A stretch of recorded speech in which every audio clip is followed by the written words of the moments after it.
बताना है ना, बोर्ड पर दिखाई दे रहा है, बोर्ड दिखाई दे रहा है ना। देखिए पहला भाग 1 में है संघ और राज्य क्षेत्र। संघ और राज्य क्षेत्र आर्टिकल 1 में संघ और राज्य क्षेत्र के बारे में जानकारी दिया है, संघ और राज्य क्षेत्र आर्टिकल 1 में। और देखिए आर्टिकल 2 में नए राज्य का भारत में प्रवेश, माने बाहर से किसी राज्य को लाना है तो आर्टिकल 2 में, और भारत के राज्य से तोड़ के या भारत के किसी नाम का परिवर्तित करना है तो वो आर्टिकल 3 में। और ये दे रहा है आर्टिकल 4 आपका हो जाएगा कि अनुच्छेद 2 और 3 में जो राज्य का नामकरण होगा या नया राज्य को लाया जाएगा, ये संविधान संशोधन आर्टिकल 368 के तहत नहीं होगा, समझे। इसमें राष्ट्रपति जो संसद है उससे क्या बोलते हैं, विधानसभा से पूछ के, समझे ना, वो करेगा, ठीक है। उसके बाद आ जाइए नागरिकता भाग 2 में, ये 5 से 11 तक में नागरिकता है।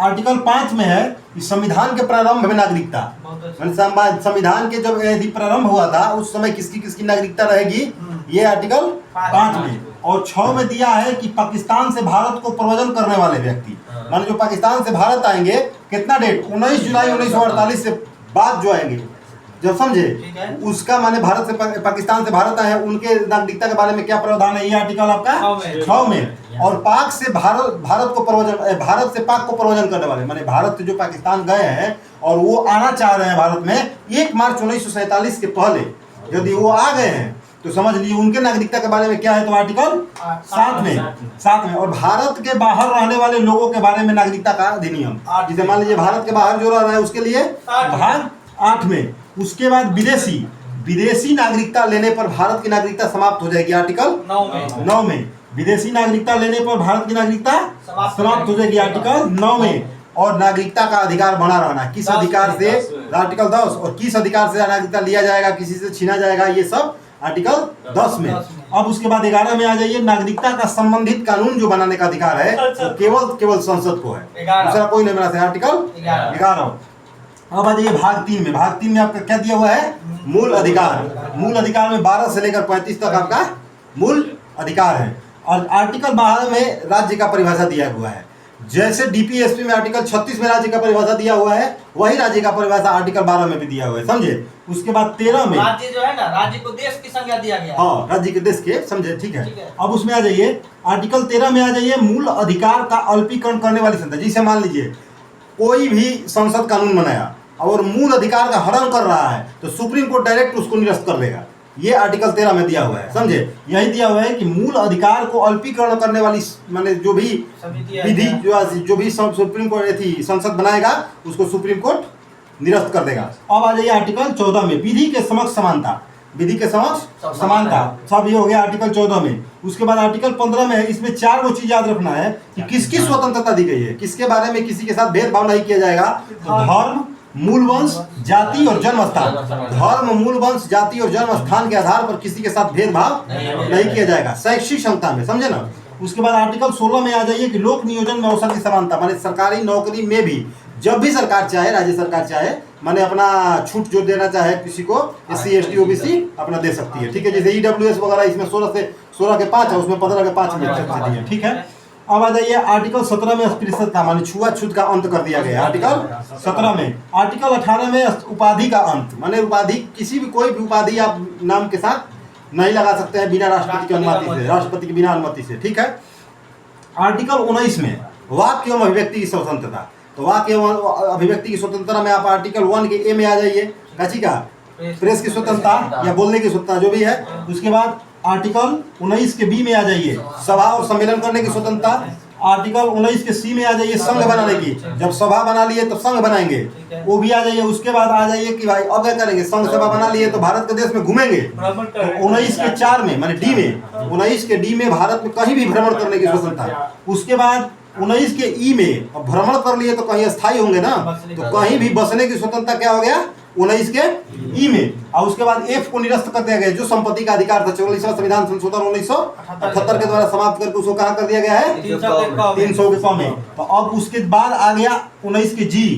अब मान लीजिए कहीं भी बस गए तो क्या करेंगे, कुछ खाने पीने का व्यवस्था करेंगे जीविका जीने के लिए, तो कोई भी वृत्ति और व्यापार माने अपनाने की स्वतंत्रता जो है आर्टिकल 19 के G में। अब वृत्ति और व्यापार में आप ड्रग्स नहीं बेचने लगिएगा, वो भी तो मान लीजिए कहेगा वृत्ति और व्यापार है तो उसको नहीं करना है। जो भी कि माने राज्य के अनुसार जो बढ़िया हो। अब देखिए, अब आ गया 20 में। 20 में दोष सिद्धि के संरक्षण, किसी भी दोष सिद्धि के संरक्षण मतलब मान लीजिए कि कोई भी व्यक्ति कोई अपराध किया, इसमें 3 को दिया जाता है कि जो अपराध जिस समय किया है उसी के अनुसार सजा दिया जाएगा, और एक अपराध के लिए 2 बार सजा नहीं दिया जाएगा। ऐसे कुछ छूट सब 4-5 को दिया है, ठीक है।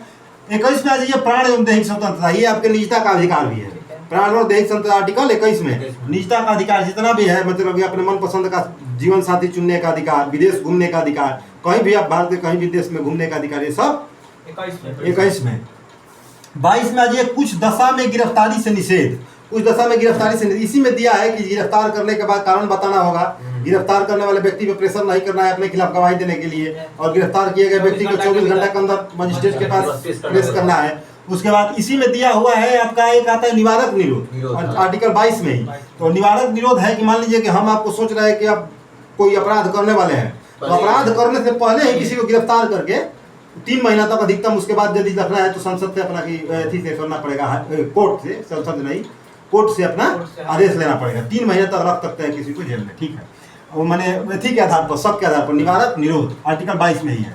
उसके बाद मानव दुर्व्यवहार और बलात्कार, किसी के साथ जबरदस्ती नहीं कर सकते हैं, जोर जबरदस्ती किसी भी काम के लिए, आर्टिकल 23 में। उसके बाद आर्टिकल 24 में कारखाना में किसी बच्चों के से काम कराना निषेध है। कितना? 14 वर्ष से कम बच्चों को किसी भी कारखाना में, आर्टिकल 24 में। उसके बाद आर्टिकल 25 में आ जाइए, आर्टिकल 25 में आ जाइए आपका अंतःकरण के धर्म की स्वतंत्रता। आर्टिकल 24 के कम में ही दिया हुआ है शैक्षणिक वाला, 6 से 14 वर्ष वाला, 6 से 14 वर्ष के जिसे शिक्षा का अधिकार 24 के कम है, नहीं 21 से कम है, 21 से कम है शिक्षा वाला, उसको ध्यान रखना है, छूट गया उधर आपका कितना 6 से 14 वर्ष। और उधर दिया है क्या बोलते हैं डीपीएस में 0 से 6 वर्ष के लिए। अब आ जाइए यहाँ पे 25 में किसी भी अंतःकरण के धर्म की स्वतंत्रता। उसके बाद सिखों को कृपा रखने की स्वतंत्रता, जो भी है जो आपका केस रखने की चोटी रखने का स्वतंत्रता, ये सब अपना टीका लगाएंगे ये सब, और कोई भी धर्म हम अपना मान सकते हैं 25 में। 26 में है धार्मिक कार्य का प्रबंधन, मान लीजिए कोई भी धर्म हम अपनाए हैं तो उसके प्रबंधन मतलब की व्यवस्था कर सकते हैं, उसका प्रचार प्रसार, ठीक है। इसमें आर्टिकल 26 में। आर्टिकल 27 में है कर के बारे में छूट, मतलब कि सरकार जो है जजिया जकात जैसा कर जो पहले लगाते थे राजा लोग, कर कोई नहीं लगाएगा, इससे कर में छूट है। अपन धार्मिक, हाँ धार्मिक कर नहीं लगाएगा कोई। अब आर्टिकल ये 27 में।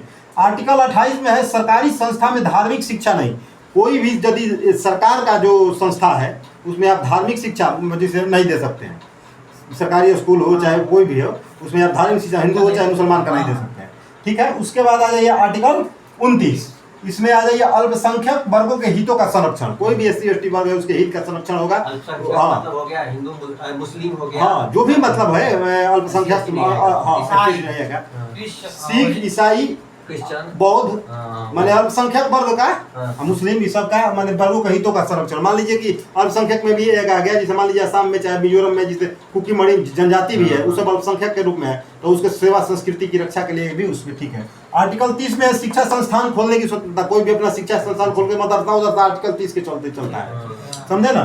31 को निरस्त कर दिया गया है। 32 को इसके द्वारा प्रदत्त अधिकार, ये SC